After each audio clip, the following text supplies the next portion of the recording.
her autobiography entitled Times to Remember, Rose Kennedy beautifully narrates the joys and struggles of a life of full meaning as a Catholic, a Christian, a woman, wife, and mother.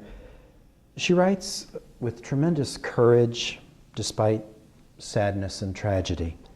Her father, Honey Fitzgerald, was the mayor of Boston for many years, and of course, her children were involved in politics.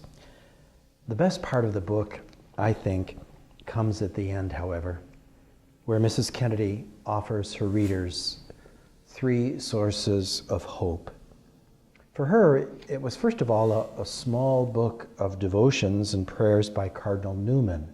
Her good friend, Cardinal Cushing, had gifted her with this many years before, and she said now it's kind of yellow-aged with use and kind of dog-eared with being thumbed through so often, but it remains a tremendous source of devotion for me. Secondly, Mrs. Kennedy speaks of the way of the cross. These 14 stations are not mere history, however, she says. They're my story.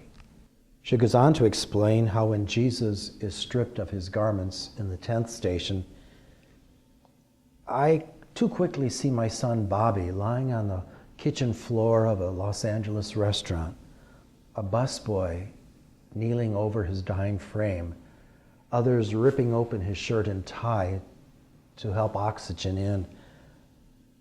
Or the 12th station is not merely the history of Jesus dying on Calvary, she said.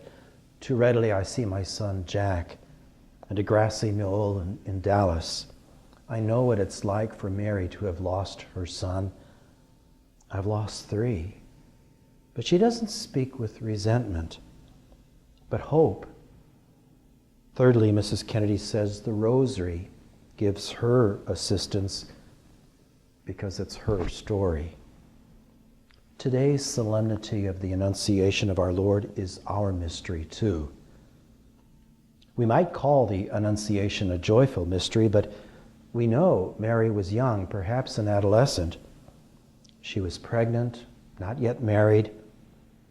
Her betrothed, an upright man who had decided to divorce her quietly, but she had to have been terrified.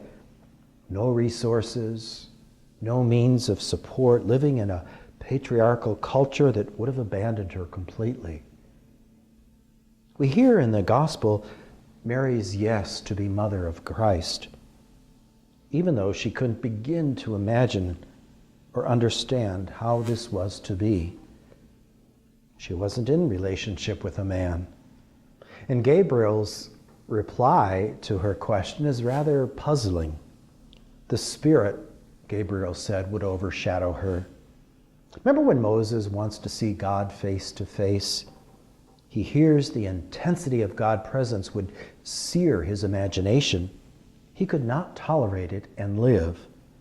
God appears to Moses in a cloud, in nebulous, fuzzy ways, overshadowing Moses. And so with Mary. And she too says yes to this power, this hope, this potential she couldn't even imagine. But it's our mystery too, as Mrs. Kennedy said.